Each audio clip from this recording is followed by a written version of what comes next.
It's a beautiful day. I woke up, I'm blessed and highly favored. God is good. I serve an awesome God. He bred life in me this morning, so I'm blessed. I was just checking some things. I'll talk to a couple of people. I want to send a special shout out to this brother called Kelly Cali, man. I respect this brother, man. He had commented on the show of mine, and I appreciated what he said. And yeah, I'm smoking half a joint today, man. I've been I've been cool. I just came from Wendy's. You feel me? But other than that, life is good, man. How everybody else doing? Somebody was saying they did my homeboy, Brad D did an interview. Somebody said they wanted some La Sales stories. Let me give y'all a La Sales story, man. I remember when I was in eighth grade going to Willowbrook. The little crew I ran together. My homie June was gonna have a squabble with somebody. This dude named Ken that was going to school dude was talking shit because his family, his family was known. So he was barking at June. June put tips on him. His sister took his earring out. June started whooping the boy ass. But the school teacher at the school, the art teacher, Mr. Long, tried to break it up. And the homie Big Lacelle was up there. Dean, Avery and them, they was up there. They used to come up to the school, then go to their school. Anyway, the teacher tried to break it up. Now it started a little melee because now some dude tried to jump in. I jumped in the fight, right? Me and June and these other two dudes, we squabbling. The squabble going good. June beat up the other dude, so now me and dude really chunked him. The teacher tried to break it up. Lacelle said, nah, let them finish fighting. Let them do what they do, right? And the teacher pushed Lacelle. Then I seen Lacelle go in his back pocket, grab them brownies, put his gloves on. Brownies was gloves we used to wear, right? Hey, man, Lacelle beat the shit out this teacher. Hey, watch this, man. We didn't get suspended, nothing. They sent us to the office and shit. But we had a good counselor named Miss Brooks. Everybody knew Lacelle because they went to the same school, too, prior to us, right? And my homie Alvin Watson, he had to calm Lacelle down with the squabble. Listen to me, man. Mr. Long was about, I would say at least 24. Lacelle was like 16, right? Lacelle whooped his ass, right? The whole school was laughing, right? And I was in that art class, right? Don't you know I ain't never had no more motherfucking problems when I was going in that art class. And it was like, because I used to like drafting. That's basically what it was, drafting. I used to like being in this class, right? Mr. Long, at the all said and done, Mr. Long ended up being a good-ass school teacher. Because Lacelle had a squabble, man. Everybody wanted to see the squabble. A lot of people, even when we got to high school, Centennial, I got into it with this Damu dude in front of Frank Petaway at a school dance one time over a girl I was messing with from the west side. And this dude heard Lacelle was on the school, man. This dude was running down the hall trying to get away from Lacelle. He was walking so fast, looked like he was running, right? But he knew he couldn't handle Lacelle. Lacelle's brother was a security guard. Lacelle's brother had to run and get Lacelle, right?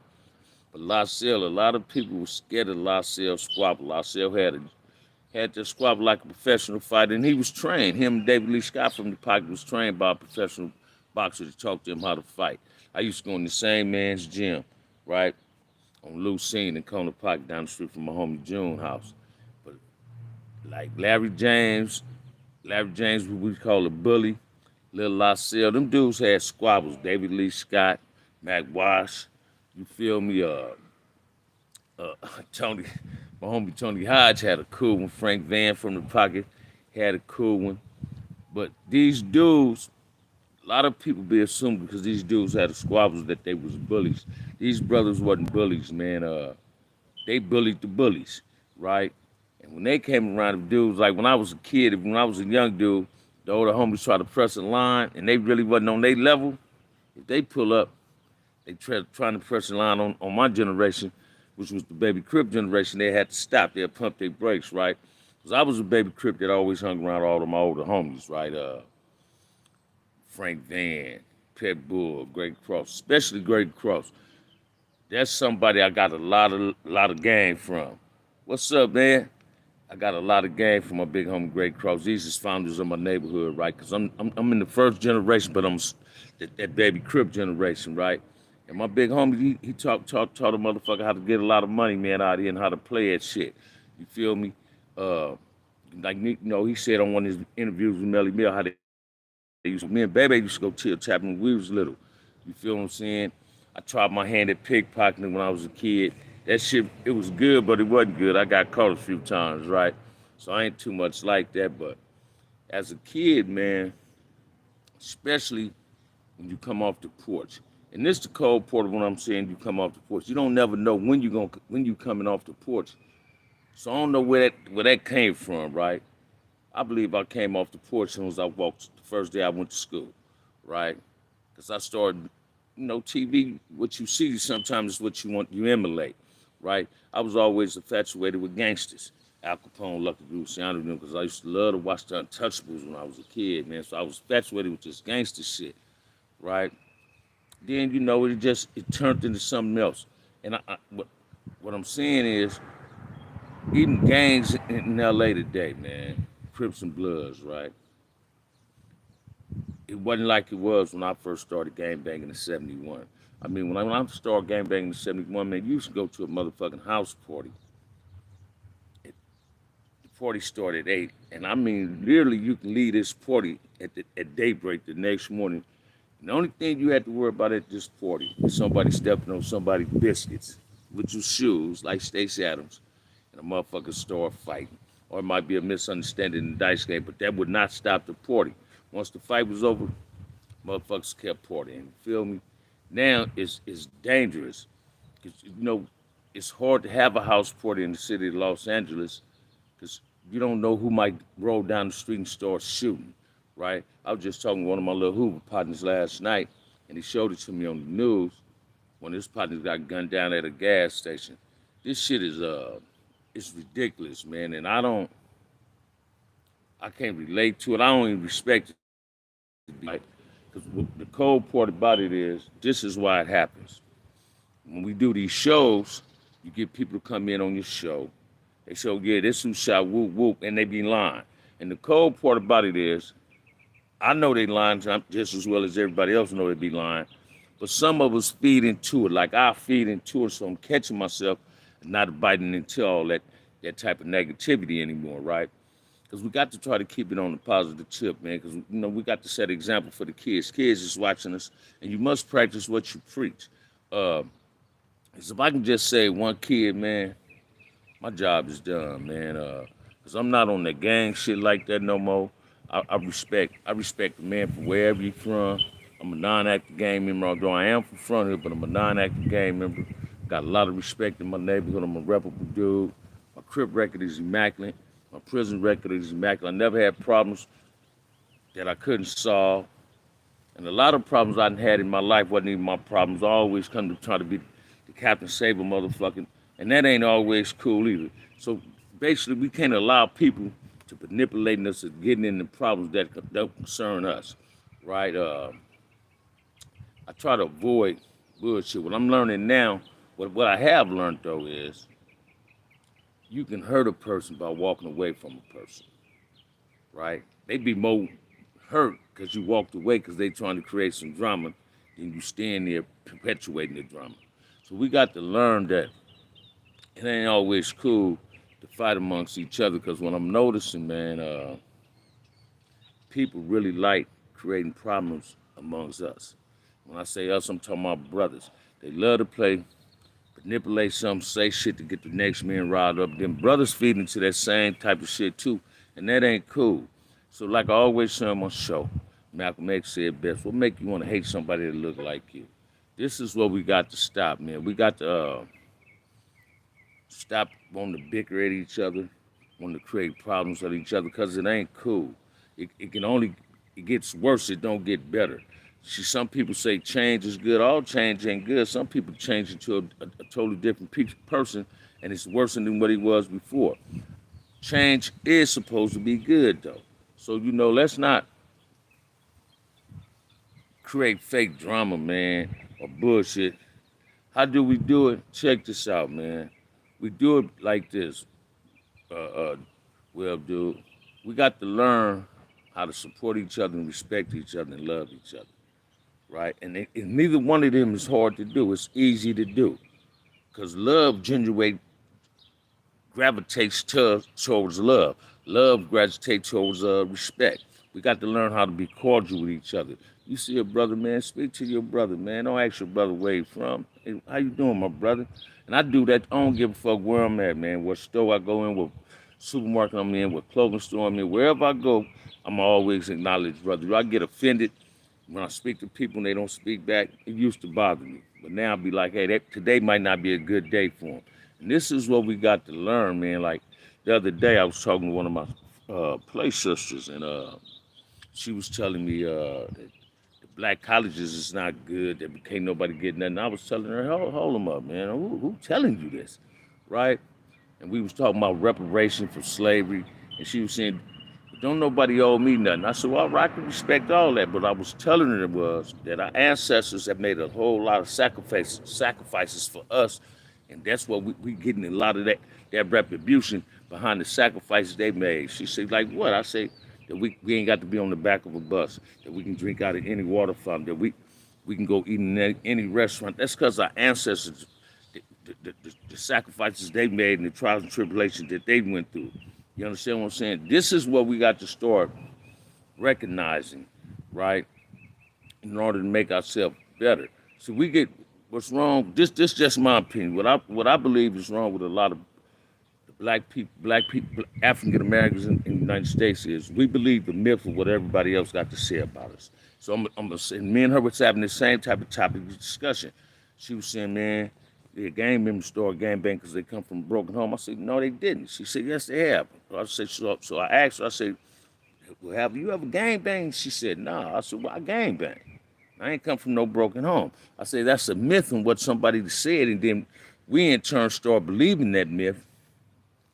Ain't nobody tell you about yourself but yourself. Ain't nobody tell you the cause what made you start doing the shit that you did wrong in your life but you. Can't nobody else tell you. Can't no person who ain't gang bang tell you why gang members start gang banging. That's humanly impossible to me. I'm an expert at gang activity. You understand what I'm saying? So can't nobody tell you why people start gang banging. People start gang banging basically because this is the neighborhood they grew up in, and they just ran each community have crews, and you run with who you associated with. Like I got a gang of homeboys that was born and raised in Front Hood, but they not from Front Hood. But this is where they live at, right? Well, did they support us if we got into some shit when we was in school? Yeah, they did. But they still wasn't recognized as gang members. Like I was telling my partner Detroit Jerry, right? He said, man, I remember the other night when we left that cigar lounge, you was really chopping it up with that dude he had on already. He was a blood. I said, yeah. I said, because me and him went to elementary school together, junior high. Me and elementary school together. We played Little League baseball together, Pop Warner football together. He was still my friend, regardless of him being a blood. I ended up being a Crip. We were still friends. We never lost our friendship, but that wasn't saying I wouldn't fight a dude that was claiming his neighborhood. So we tend to believe what other people got to say about us because we giving up the wrong example. We showing them the wrong examples on how we live and how we represent ourselves, right? I got a lot of Dambu partners there. I got a lot of love folks. Stanley Pitts, LB, you feel me? You know, a lot of these dudes, Knob them, Top Cat, you feel me? These dudes, Rick James, Fruit Time, these dudes is my partners, man. Slick, that be on Melly Mill. These dudes is my partners. I got a lot of love and respect for them, right? And it's cool when you can respect each other and establish friendships, solid foundation friendships, and don't have no problems. People need to start learning that we got to get on this YouTube and put out a positive message. Regardless of what we went through, we got to show them through our pain came a whole lot of strength. And our strength brought a whole lot of positive change in us. That's through my pain came strength, man.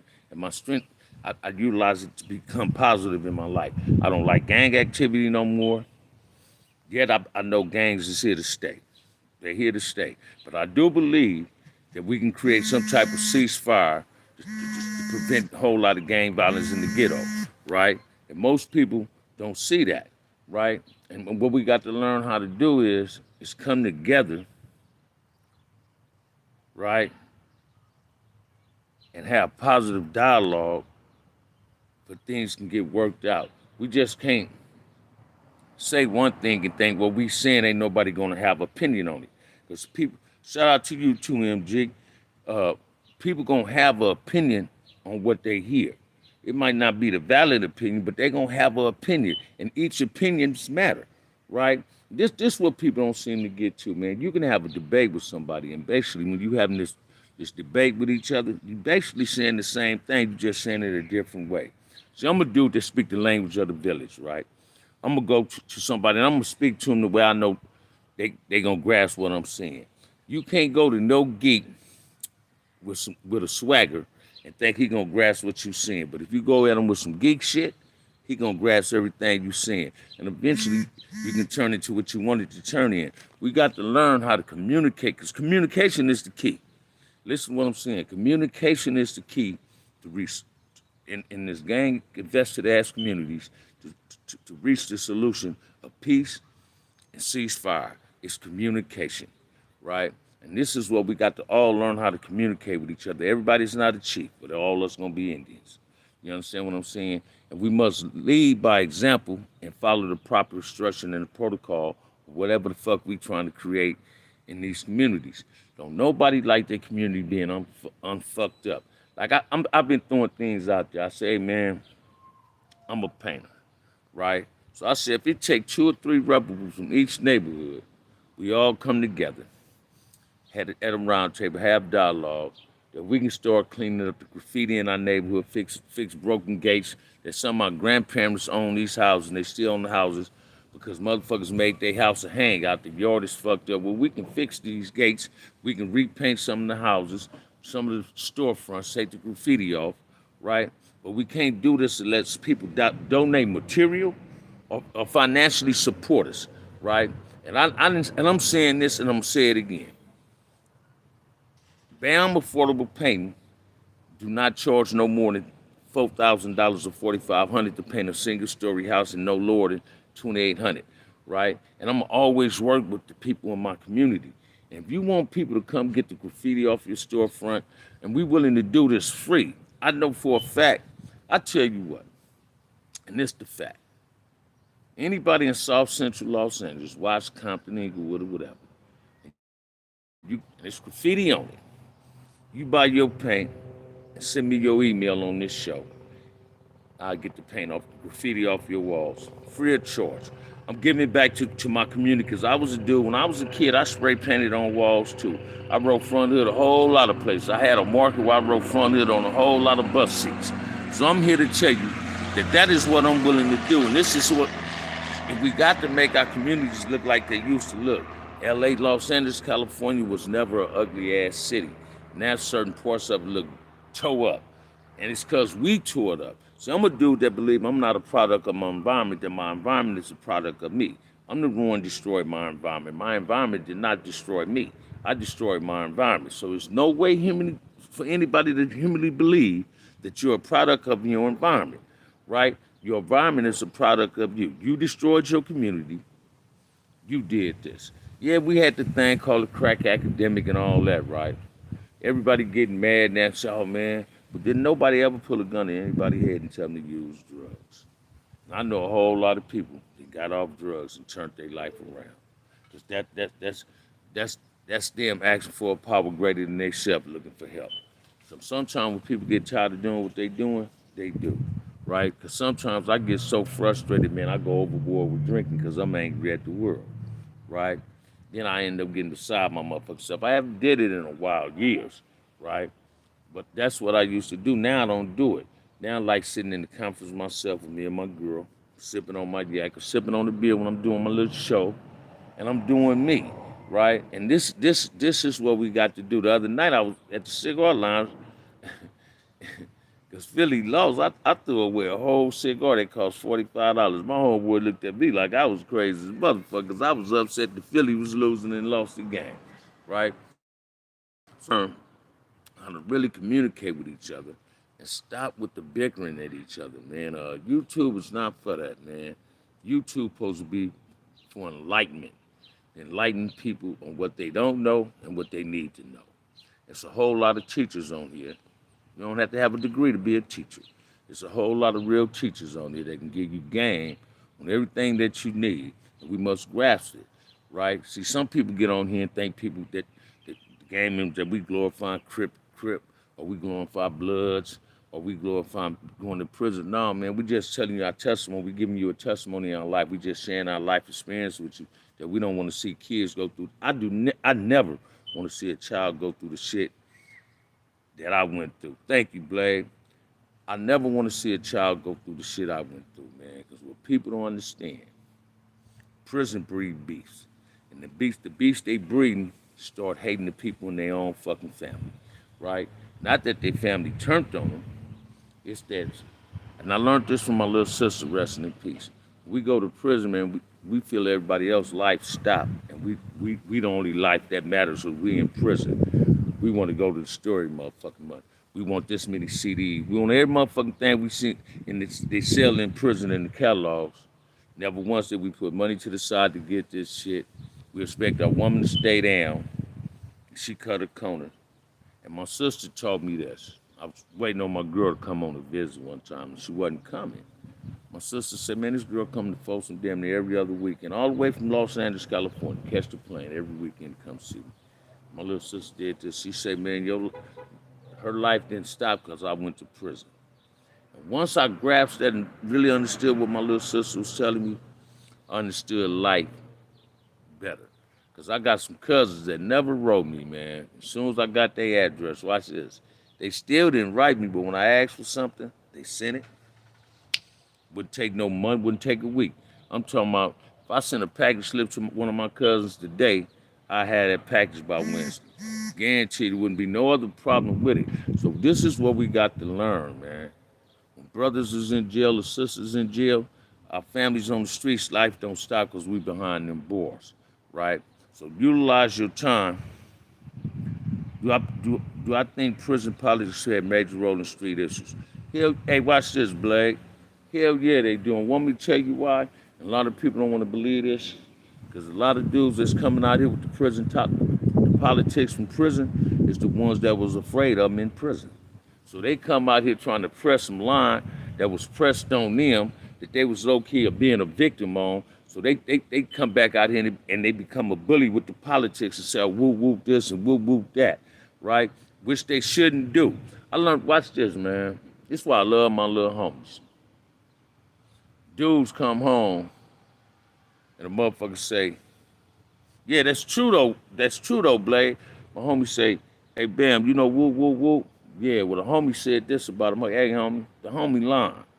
That dude was in there doing this time. See, everybody think when you go to prison, man, that you going up in there, you trying to be violent. A lot of dudes got caught and they just trying to come home, right? You can't get caught up in the myth of what these dudes coming off these prison yards and they run to the streets and say they was on these high-powered yards with dudes like me, Big Harold Sumo and them, or Marcellus and them, Rockhead and them, or Q said they was on these yards with us, and they was on these lower level yards where it wasn't no drama, and they got ran off them high-powered yards, so they come to the streets, and they create these politics that came from prison and utilize a whole lot of negative shit at homies, and they make each other go at each other, all behind him being a victim of something. Sometimes that's why this politics from jail generates to the streets. Watch this, man. You can't go at your enemy on sight in prison, because it's a rule and a protocol. It's rules to this. So these dudes come to the street and create something else. Watch this. Why you don't think enemies don't end up killing their own? The enemy end up killing one of their homies when they come from prison, because it be them prison politics. Then you got these, and I ain't talking about nobody. You got these fake wannabe G dudes. They get in here and they get to talking about people, you know, lying. And that's what people got to stop doing too. You ain't got to put 100 on the 10, man. Just be who you are, right? Because I learned this a long time ago, man. When you're so busy trying to expose somebody else, you really hiding. You got skeletons in your own closet, and you hope don't nobody find out them about you. So you want to always keep your attention on somebody else. But when you're trying to expose somebody else and putting attention on them, you're also putting attention on yourself, because it make a person want to investigate who the fuck you are. So people need to be careful that I'm not on here to expose nobody, man. I went through that little shit a few days ago, and I'm never gonna try. I'm gonna try my damnedest. You supposed to never say never, but I'm gonna try my damnedest not to get caught up in that controversy, right? Especially when I hear somebody tapping in my show, say, "Oh yeah, they never said your name." You's a goddamn lie. They did say my name because that's why I addressed the situation. Once you put my government name out there, I addressed the situation, and it wasn't cool. But I'm not gonna be debating with a person based on because they like a certain person and may not like me. And you ain't got to like me, but I goddamn sure you're gonna respect me, right? And that's what matters. That's what we got to learn too. We ain't got to like each other, but let's respect each other. You understand what I'm saying? Check, they just had in L.A. and South Park. I ain't even know about it. So I read the paper the other day. Today, matter of fact, while I was eating Los Angeles, sitting there, I see my little homie, Lil Will, pitching it because he's a firm believer in this. And me and him discussed this. Watch this, man. Every day it's an anniversary for the peace rally, especially don't nobody lose their life, right? We got to stop allowing people to create a day for something for us and every day be a celebration of life. Because every day you wake up, it's a celebration of life, right? So like my homie Gangster said, and I done said this 100 times, as OGs, we need to grab one of our little homies and become a mentor to him. Ain't talking about our homies in our 20s. I got little homies like Redbird, that's my nephew, Bone, them dudes is like my nephews. I ain't got little homies, I got nephews from Front Hood, right? And I'm proud of the ones that I call that too. Lil Cat, all them. Big seeks out for my advice. I seek out to them for advice because it's an equal line. Regardless of me being the OG and they being a TG or whatever, or a BG, it's an equal line. And what make the line equal is the respect we have for each other. And this is what people need to start doing. Ain't no young dude gonna respect no OG that talking at him, but he gonna respect you if you talk to him. Don't talk at him. You ain't got to be aggressive. If he doing, watch this. You can't get mad at what you used to do because that's all he's seen. But you can talk to him and show him it's a better way of doing what you used to do because you're successful because you're out here able to talk to him. And I guarantee he gonna understand that and grab that. So don't talk at him, talk to him. And this is what we got to learn how to do. We got to also learn this. The black men's in Los Angeles, California, man. California and all over. Let politics in prison stay in politics in prison, man. Because they can't survive on the streets. Because real politics in prison create bloodbaths.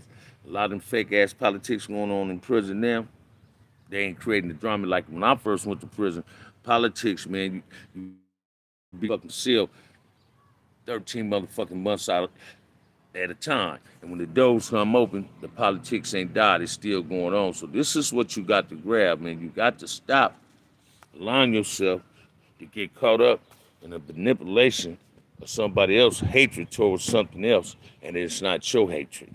You understand what I'm saying? That is what we got to learn, man. It ain't your hatred, it's somebody, you really getting caught up in somebody else. Bullshit-ass controversy, some fake-ass politics, and some fake propaganda. Propaganda ain't nothing but a motherfucking lie that create problems with brothers, right? And expanded, I'm telling you, I was looking at YouTube the other day, and this dude said this dude is being racist towards blacks, calling us coon. Dude, he said, oh, I ain't said that, and he used the N-word. He said, oh, I did say that.